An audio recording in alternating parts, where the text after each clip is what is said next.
தந்தை, மகன், தூய் ஆவியாரின் பெயராலே ஆமென்.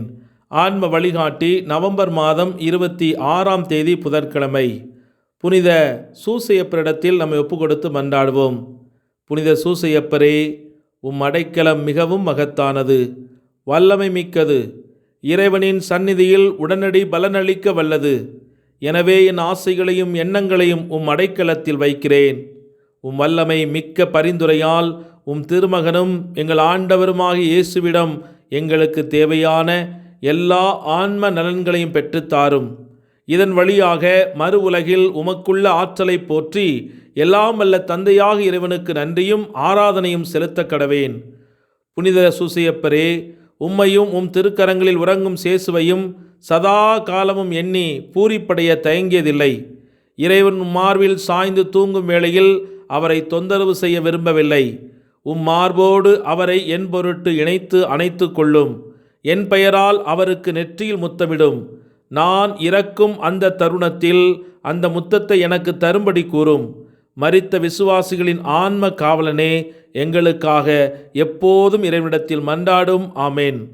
லூக்கா நற்செய்தி 21வது அதிகாரம் 17 முதல் 19 முடிய உள்ள இறைவார்த்தைகள். என் பெயரின் பொருட்டு எல்லாரும் உங்களை வெறுப்பார்கள். இருப்பினும் உங்கள் தலைமுடி ஒன்று கூட விழவே விழாது. நீங்கள் மன உறுதியோடு இருந்து உங்கள் வாழ்வை காத்து கொள்ளுங்கள். இது கிறிஸ்து வழங்கும் வாழ்வு தரும் நற்செய்தி. கிறிஸ்துவே உமக்கு புகழ். சிந்தனை: பாவச்சேற்றில் வீழ்ந்து கொண்டிருக்கும் ஆன்மாக்களுக்கு திடப்படுத்தும் உறுதிப்படுத்தும் அடையாளமாக ஆண்டவர் தாமே தன் திருவுடலையும் திரு இரத்தத்தையும் திருப்பலின் வழியாக நம் வாழ்க்கையிலே அன்றாடம் கொடுத்து கொண்டிருக்கிறார். இந்த திருப்பலியின் மேன்மை பற்றி பாத்திமாவில் வானதூதரின் 3ஆம் வருகையினுடைய சிறு பகுதியிலே விளக்கப்பட்டிருக்கிறது. அதனை நம்முடைய சிந்தனைக்காக இன்று வாசிப்போம். 1916ஆம் ஆண்டு செப்டம்பர் பிற்பகுதி அல்லது அக்டோபர் முற்பகுதியாக இருக்கலாம். அன்று குழந்தைகள் மூவரும் கபேசா மலைச்சரிவின் குகையில் விளையாடி கொண்டிருந்தனர். ஆடுகள் அங்குமிங்கும் சிதறி மேய்ந்தன. வழக்கம்போல் ஜெபமாலை சொல்லி முடித்ததும் மூவரும் தரையில் பட கவிழ்ந்து சேர்ந்த குரலில், என் தேவனே, உம்மை விசுவசிக்கிறேன் என்ற ஜெபத்தை ஜெபித்தார்கள். இப்படி பல தடவைகள் சொல்வதற்குள் திடீரென்று ஒரு ஒளி அவர்களை சூழ்ந்து அவர்கள் நிமிர்ந்து பார்க்கையில் அதே வானதூதன் அங்கு நின்றார். அவரது இடது கரத்தில் பூசை பாத்திரத்தை பிடித்திருந்தார். அப்பாத்திரத்தின் மேலே திரு அப்பத்தை வலது கையில் ஏந்தியிருந்தார். திரு அப்பத்திலிருந்து இரத்தம் துளித்துளியாய் பாத்திரத்தினுள் வடிந்தது. வானவர் அப்பத்தையும் அப்படியே ஆகாயத்தில் நிற்க விட்டுவிட்டு குழந்தைகளுடன் முழந்தாளிட்டு சாஷ்டாங்கமாய் விழுந்து, மகா பரிசுத்த தம திருத்துவமே, பிதாவே, மகனே, தூய ஆவியானவரே, உம்மை மிகவும் ஆராதிக்கிறேன். உலகமெல்லாம் திவ்ய நற்கருணை பேழையில் இருக்கும் இயேசுநாதருடைய விலை மதிக்கப்படாத திருச்சரீரத்தையும் இரத்தத்தையும் ஆத்துமத்தையும் தெய்வீகத்தையும் அவருக்கு செய்யப்படும் நிந்தை, துரோகம், அலட்சியத்திற்கு பரிகாரமாக உமக்கு ஒப்புக் கொடுக்கிறேன். இயேசுவின் திவ்ய இருதயத்தினுடையும் மரியாளின் மாசற்ற இதயத்தினுடனும் அளவற்ற பேறு பலன்களை பார்த்து நிர்பாக்கிய பாவிகளை மனந்திருப்பும்படி மன்றாடுகிறேன் என்று கூறி மும்முறை ஜெபித்தார். பின் எழுந்து ஆகாயத்தில் நின்ற பாத்திரத்தையும் திவ்ய நற்கருணை அப்பத்தையும் கரங்களில் முன்போல் ஏந்தி கொண்டு தட்டையான பாறையில் முழங்காலிட்டு நன்றியற்ற மனிதரால் சகிக்கக்கூடாத விதமாய் அவசங்கைப்படுத்தப்படுகிற சேசு கிறிஸ்துவின் திரு சரீரத்தையும் திரு இரத்தத்தையும் அருந்தி பானம் செய்யுங்கள்.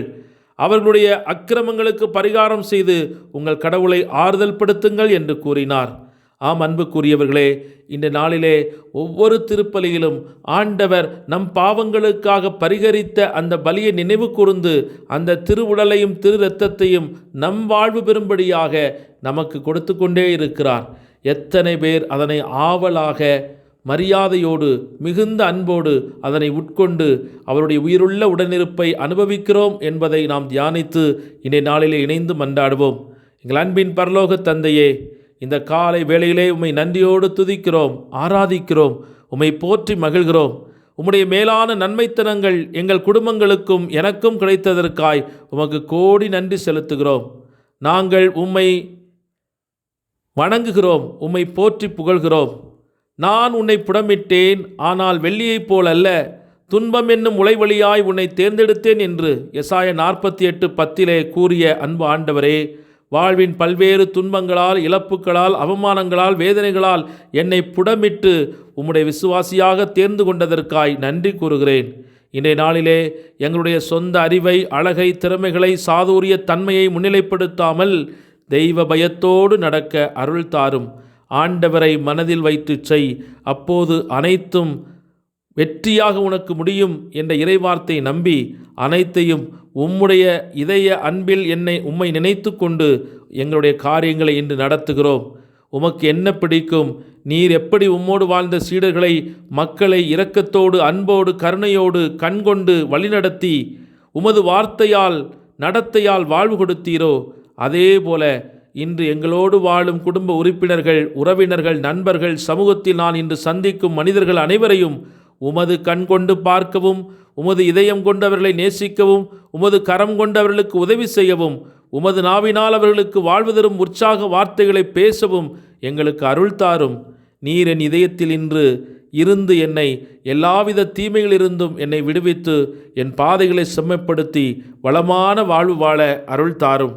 அன்பு ஆண்டவரே, நற்கருணையில் வீற்றிருப்பவரே, எங்கள் இதய தெய்வமே, உம்மை போற்றி புகழுகிற நேரமெல்லாம் என் இதயத்தில் அமைதி பிறக்கிறது. உம்மை என்னுடைய இதயத்தில் ஏற்றுக்கொள்கிற போதெல்லாம் என் உடல் வளமை அடைகிறது. ஆகவே உப்பற்ற செல்வமாகிய உம்மை எனக்குள் எப்போதும் நிரப்பிக்கொண்டு இந்த உலகத்தை ஆசீர்வதிப்பதற்கான வழிகளை எனக்கு கற்றுத்தருவீராக. ஆமேன்.